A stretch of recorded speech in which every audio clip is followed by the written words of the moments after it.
माझ्या देहाच्या देहूत एक इंद्रायणी घर, आत्मा विश्वरूप होतो कुडी तरंगते वर.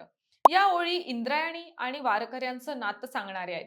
इंद्रायणी नदी आणि वारकरी हे नातं भक्ती आणि शक्तीचं आहे.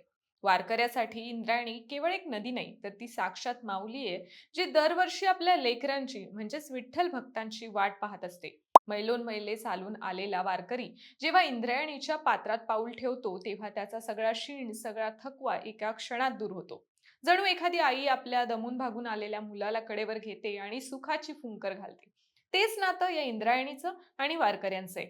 पण याच माऊलीच्या इंद्रायणीला आज प्रदूषणाचा विळखा बसलाय. ज्या नदीच्या स्पर्शाने वारकऱ्यांचं मन प्रफुल्लित होतं, तिचं रूप आज रसायनांच्या पांढऱ्या फेसाने कोमेजून गेलंय. या वारीच्या तोंडावर इंद्रायणीची नेमकी काय परिस्थिती आहे, या प्रदूषणाची कारणं काय आहेत, या वारीत वारकऱ्यांनी स्वतःची काळजी कशी घ्यावी, हे सगळंच या व्हिडिओच्या माध्यमातून समजून घेऊयात. नमस्कार, मी रुपल आणि तुम्ही पाहत आहात विशेष भारी. देहू येथे संत तुकाराम महाराजांच्या पालखी सोहळ्याला अवघे काही दिवस शिल्लक असताना गेल्या महिन्यात इंद्रायणी नदीपात्रात हजारो मासे मृतावस्थेत आढळून आल्याची घटना समोर आली होती. 2 दिवसांपासून नदीत मृत मासे तरंगत असल्याची माहिती स्थानिकांनी दिली होती. काही मृत माशांवर किडे पडल्याने परिसरात दुर्गंधी पसरली आणि भाविकांना घाटावर जाणंही कठीण झालं होतं. दुसरीकडे आळंदी परिसरातही आता इंद्रायणी नदी वारंवार फेसाळत असल्याचं चित्र दिसत आहे. गेल्या अनेक महिन्यांपासून ही समस्या कायम आहे. यावरून प्रशासनाच्या उपाययोजना केवळ तात्पुरत्या मलमपट्टीपुरत्या मर्यादित असल्याची टीका नागरिकांकडून होत आहे. लाखो वारकरी आणि भाविक देहू आळंदीत दाखल होणार असल्यानं नागरिकांच्या आरोग्याच्या दृष्टीनं तातडीने उपाययोजना राबवण्याची मागणी नागरिकांकडून होत आहे. गेल्या 4 महिन्यांपासून आळंदीत इंद्रायणीची स्वच्छता मोहीम सुरू होती. पण नदीचं जे सध्याचं चित्र आहे, त्यावरून हा प्रश्न उपस्थित होतोय की नदी खरंच स्वच्छ झाली का? वारकऱ्यांच्या श्रद्धेचं प्रतीक असलेली इंद्रायणी नदी स्वच्छ करण्यासाठी राज्य सरकारने काही महिन्यांपूर्वीच मोठा निर्णय घेतला होता.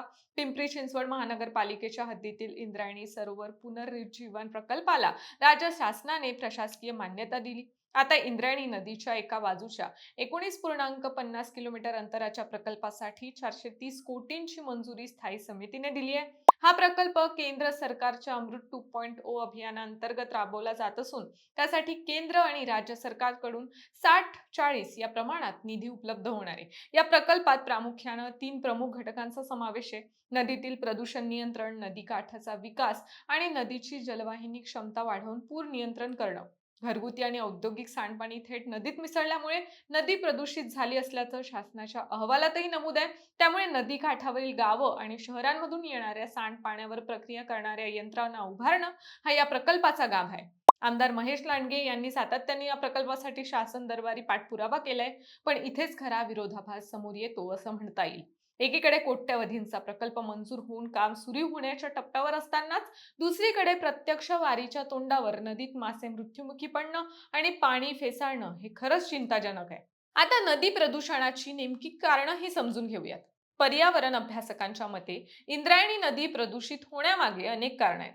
नदी काठावरील अनेक गावं, शहरं आणि औद्योगिक वसाहतींमधून प्रक्रिया न केलेलं सांडपाणी थेट नदीत सोडलं जातं. सिद्धेश्वर आणि कापूर ओढ्यांसारख्या उपनाल्यांमधून मोठ्या प्रमाणात सांडपाणी नदीत मिसळतं. तसंच चाकण एमआयडीसी परिसरातील अनेक कंपन्यांचं रसायन मिश्रित सांडपाणी थेट नदीपात्रात सोडलं जात असल्याचा आरोप स्थानिक नागरिक करतात.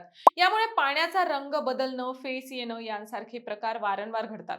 नदीपात्रात मोठ्या प्रमाणात वाढलेली जलपर्णी ही पाण्याचा प्रवाह रोखते आणि ऑक्सिजनचं प्रमाण कमी करते, ज्यामुळे जलचरांच्या मृत्यूच्या घटना घडतात.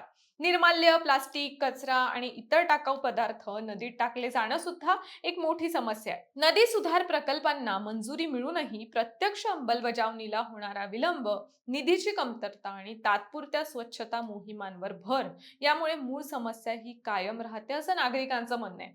आता आषाढी वारी दरम्यान लाखो वारकरी देहू आळंदी परिसरात दाखल होणार आहेत. अशा परिस्थितीत आरोग्याच्या दृष्टीनं काळजी घेणं आवश्यक आहे.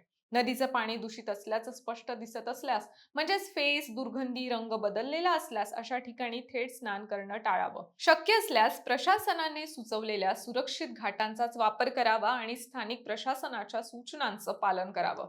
पिण्यासाठी नदीचं पाणी वापरणं टाळावं आणि शुद्ध पाणीच प्यावं. त्वचेला खाज, जळजळ किंवा जखम असल्यास दूषित पाण्याशी संपर्क पूर्णपणे टाळावा. लहान मुलं, वृद्ध आणि आधीच आजारी असलेल्या भाविकांनी विशेष खबरदारी घेणं गरजेचं आहे. पाण्याच्या संपर्कानंतर मळमळ, पोटदुखी, त्वचेवर पुरळ किंवा श्वसनाचा त्रास जाणवल्यास तात्काळ वैद्यकीय मदत घ्यावी आणि वारी मार्गावर उपलब्ध असलेल्या आरोग्य शिबिरांचा लाभ घ्यावा.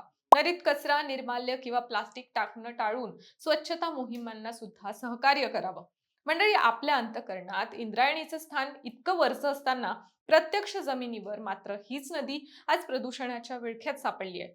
कोटींच्या योजना आणि घोषणा कागदावर उत्तम वाटतात, पण जोपर्यंत त्या प्रत्यक्षात उतरत नाहीत तोपर्यंत वारकऱ्यांच्या आरोग्याचा आणि नदीच्या अस्तित्वाचा प्रश्न कायम राहील.